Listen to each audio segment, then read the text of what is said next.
Morning guys, dito po tayo ngayon sa sa Taiwan. Ayan po mga tanim po namin dito sa palibot ng aming dorm. At kayo po ay may gusto po kayong mag-apply po papuntang Taiwan, ay wag po kayo mag-alinlangan na mag-apply ngayon kasi marami pong nangangailangan ng tao sa Taiwan, mga factory po. At wag po kayong mag-alinlangan sa mga gastusin sa mga placement kasi yung mga placement po ay magawan po yan ng paraan at mahanapan po ng idea kung paano po kayo makaalis at makabayad sa sinasabing mga placement or another pa ng mga gagastusan. Kasi po kapag iniisip nyo po na mayroon po kayong babayaran, hindi po kayo makaalis-alis dyan galing Pilipinas. Kasing Pilipinas po ay mura lang pong sahod at grabe na po ngayon ang bilihin. Especially po sa mga karne ng baboy. Karne ng baboy, mga halos lahat po sa may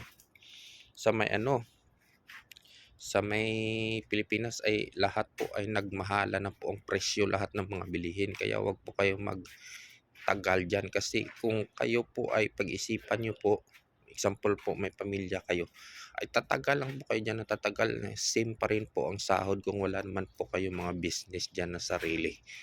Kasi po pag-asa po tayo sa government natin dyan, ang gobyerno lang po natin ang lumalago or lumalaking mga tiyan.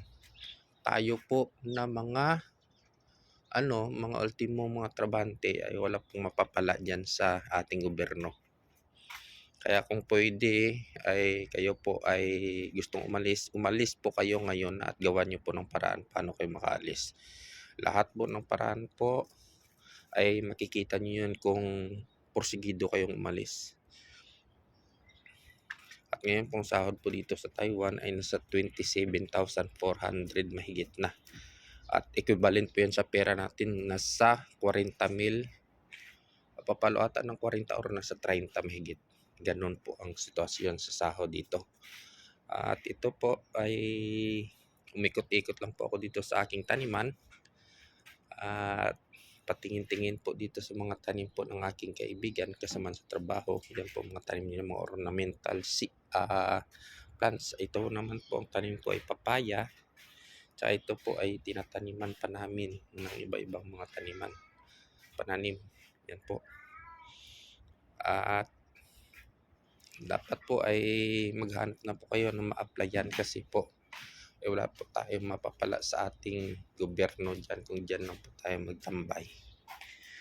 At sana po ay mapapansin nyo po yan at mapag-isipan na kapag kayo po ay makapunta sa ibang bansa, example dito sa Taiwan, ay malaki pong sa inyong buhay, tulong po lalo na po sa inyong pamilya.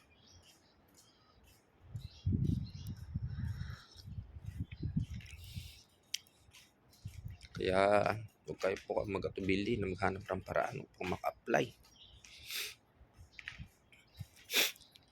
At dito po, pasurtihan po sa pagta-Taiwan kasi po may mapuntahan kayo, natural lang, basic lang po at bihira lang po yung OT. At dito po sa wing, wing, wing, wing,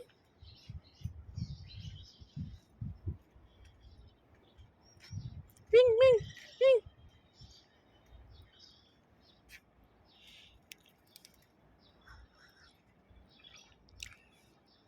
At meron pong company po dito na basic lang po ang sinasahod ng tao, ang pinagkakitaan ng tao, at mayroon din po ng company na mas malakas talaga ang overtime. Ito po ang company namin.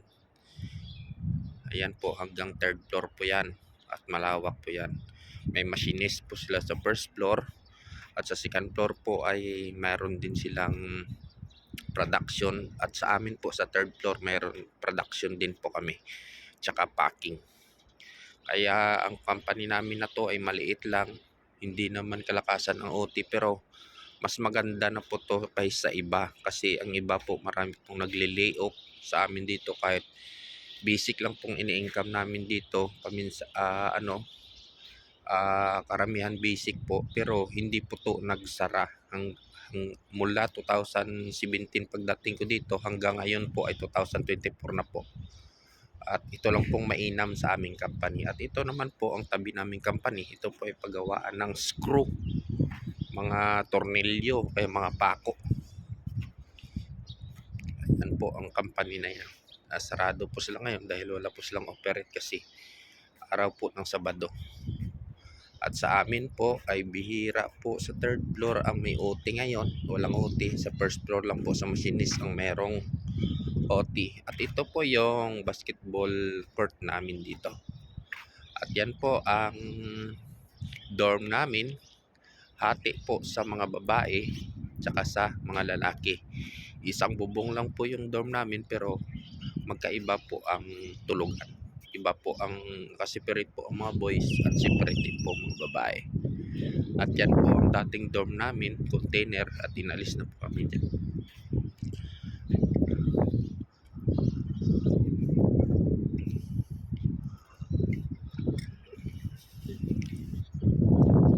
Sobrang ano po dito ngayon guys, sobrang lamig po ngayon sa Taiwan.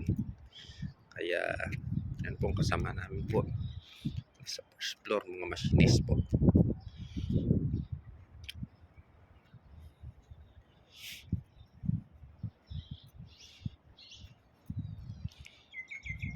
At magbabalak po mag-abroad po sa example, hindi nyo, wala naman po kayo masyado sa ibang bansa. Ang payo ko pa lang po sa inyo na gusto nyo pong mag-abroad, wag po kayo sa Middle East.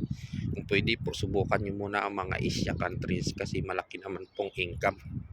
Tapos natural lang ang trabaho, hindi po masyado mabigat.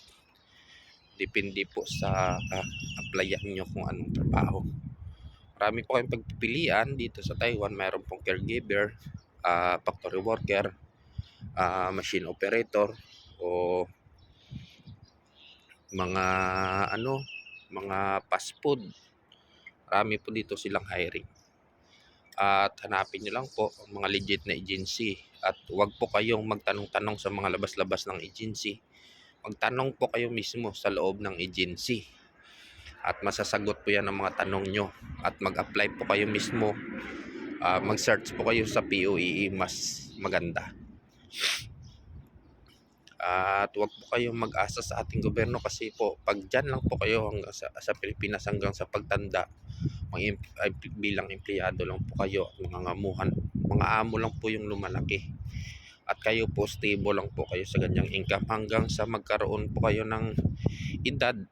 Hindi po kayo makapundar dyan sa Pilipinas lang, maliban na lang pag malaki talagang sahod nyo o mga benepisyo nyo sa company nyo, or may malasakit talagang company nyo, malaki ang ma-benefits nyo. Pero kung natural po kayo ng mga trabante at wala pong malasakit ang company nyo, mga kasama nyo sa trabaho, mas maganda pa pong mag-apply kayo papuntang ibang bansa. Mas malaki pong maitabi nyo tsaka may pundar nyo. Kahit makikita nyo po ang kaibahan ng nandito kayo sa ibang bansa kaysa nasa Pilipinas po kayo. Yan na po ang advice ko sa inyo. At sa mga nangangarap po na mag-abroad, huwag po kayo mawala ng pag-asa. Basta importante po ay gumagalaw po kayo po araw-araw.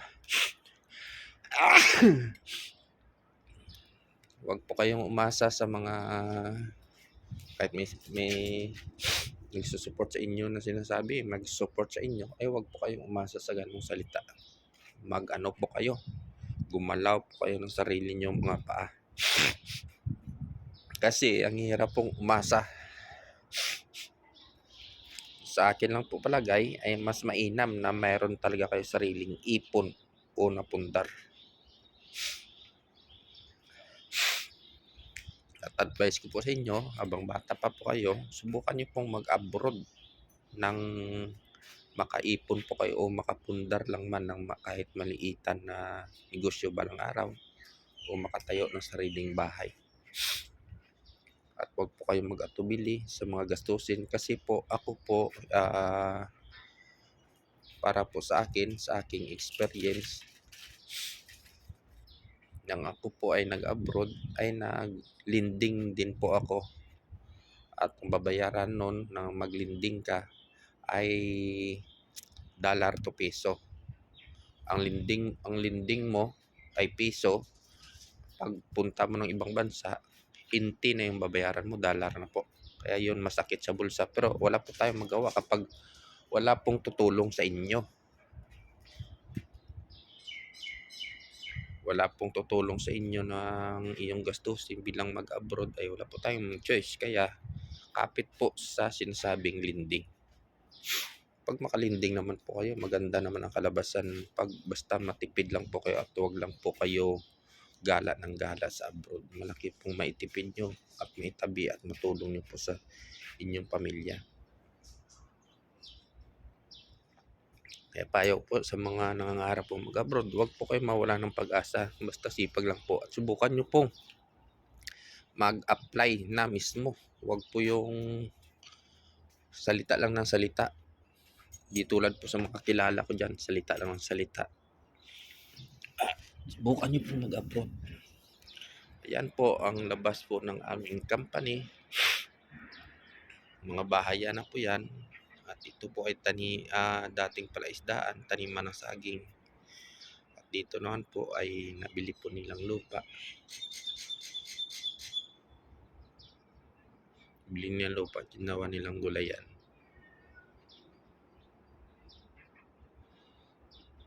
At sa mga gusto po dyan mag-abroad po kayo at wala pong mawawala sa inyo pag kayo ay mayroong pangarap sa buhay.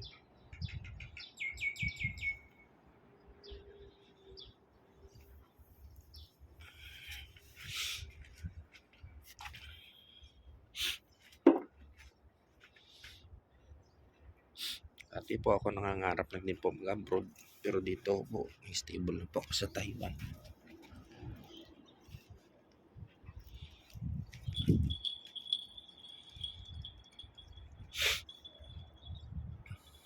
Malaki pong income dito sa Taiwan, lalo na po makapunta kayo sa magandang company. Mayroon pong mga magandang benefit sa ibang company. Mayroon po every year or every Chinese New Year, mayroon po kayong pababakasyonin kayong mga trabante. At mayroon din pong malaking benefits o binibigay na ampaw. Malalaki pong ibang binibigay. Depende po sa mapuntahan yung company. Kung ang company ay magandang company at mababait pong amo, bibigay po ng ampaw sila. At iba-iba po ang amo. Parang tulad din po sa Pilipinas. Mayroong mabait na amo. Mayroon din kuripot. Kaya masabi mo ay parang magkapareho lang po dito sa Taiwan, pero iba po ditong sahod ay dollar po. Kaya malaki pong may tipid. At sana po guys ay pag-isipan nyo na mag-abroad, kasi abroad po ay malaki pong tulong sa atin bilang OFW o mamamayan ng Pilipinas, na makahatak po or makatulong sa ating pamilya.